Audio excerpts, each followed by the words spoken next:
I am disturbed by what is coming from the Raila corner. In fact, I'm talking about what has been coming from Raila the man. Raila is a man I respect so much, a man I love so much. And because of that, I will not say the harsh words I would have said. But I must tell him to shut up. If he must speak in support of Uhuru Kenyatta government, let him speak things that make sense. Let him speak things that will resonate with Kenyans. Because of late, the man we all love is coming out badly. The latest is his support for Uhuru Kenyatta on matters concerning the striking nurses. Whereas the president is justified being head of government and head of state to say the things he has said about the strike and about nurses, we expect Raila Odinga, while supporting the government, to remain the voice of the voiceless, to remain the Raila people have always admired. You will do so even as you support government. To say there's no money for nurses, when government is spending so much money on useless activities, a country, as the president says, that has no money to pay nurses, must be a country that honestly doesn't have money. Or a country perhaps that doesn't understand the role of nurses.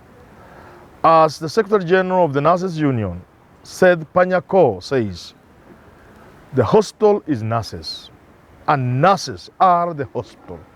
Anybody who doesn't know this simple fact then doesn't understand what's going on. Our healthcare system in this country is collapsed. Let's not make matters worse. Kenyans are suffering when they have loved ones to take to hospital. It is too expensive. The hospitals that are available are too crowded. The hospital insurance fund, the NHIF, has been messed through fraud. So Kenyans have nowhere to turn. And it's in this context that the government is telling nurses to shut up. And therefore I choose to tell Raila, shut up.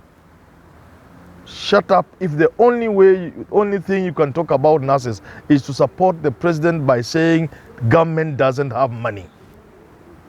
How come government doesn't have money when government is engaged in all manner of things that are wasteful? How many trips are government officers making out of this country? Useless, wasteful trips. If you pass outside the National Assembly, the kind of vehicles you see parked in the National Assembly, on parliamentary grounds, is that indicative of a country that doesn't have money? The kind of corruption we have witnessed in the recent past, the billions that are being wasted and thrown around, is that indicative of a country that doesn't have money to pay nurses? Let us fix the nursing problem, and I expect Raila to be helpful.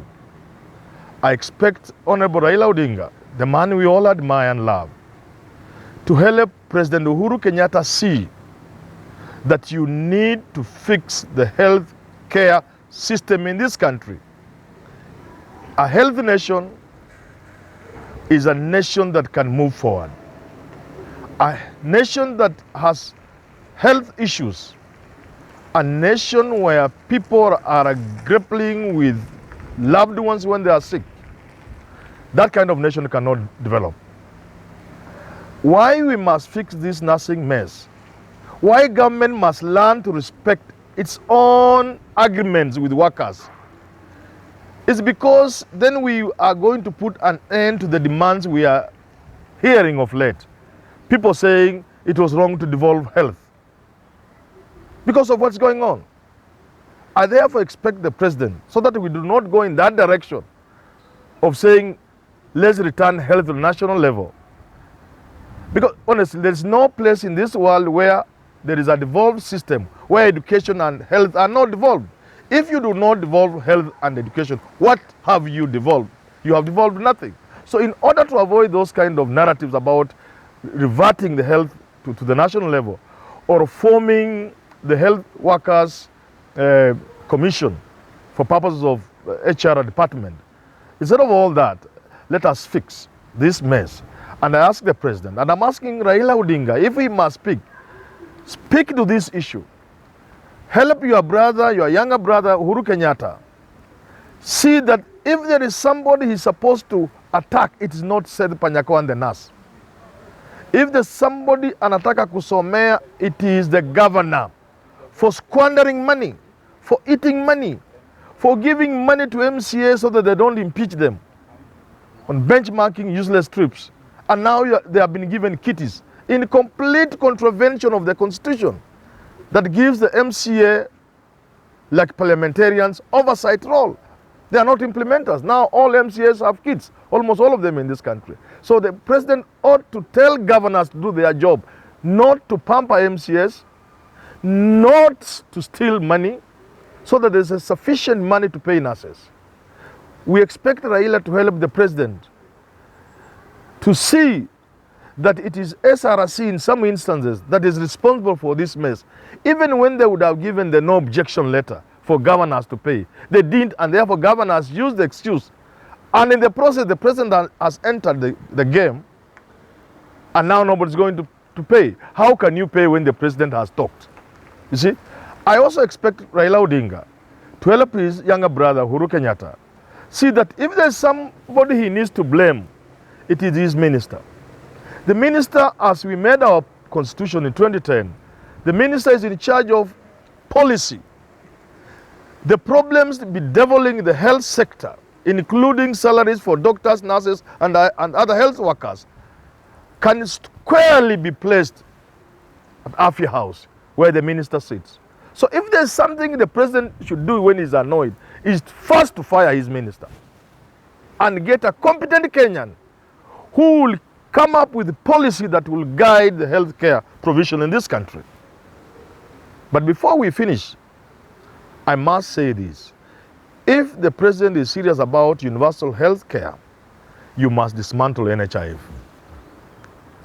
Take all that money, all the billions you give to NHIF for people to steal, all the money we give governors to handle devolved health, all other forms of monies we spend on health, let us use this money to revamp the public health care system. We inherited Kenyatta National Hospital. We inherited provincial hospitals. We inherited from colonialists district hospitals and sub-district hospitals in places like Nyambene, Vihiga, and so on. We inherited health centers in almost every location in this country. We inherited many dispensaries. Moi came around, much as we blame him, and he introduced Nyaya wards and expanded hospitals. What this country needs to do, is not to make business with health. It is to use the billions we have allocated in the health sector to operationalize those government hospitals. And that will be the work of the health minister, to come up with a policy and convince the president and the cabinet and the other Kenyans in general that we need to make use of government facilities to provide free health care in this country, and not to blame nurses. I must finish by going back to Raila, the man we love, and tell him, if you must speak, choose what to speak. Don't think supporting Uhuru on each and everything is what will give you a name. No. Support the president when he's doing right things.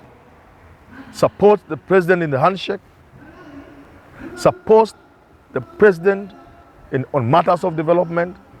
But where the president seems to be taking a wrong step, like in the case of nurses, surely they are not asking for so much.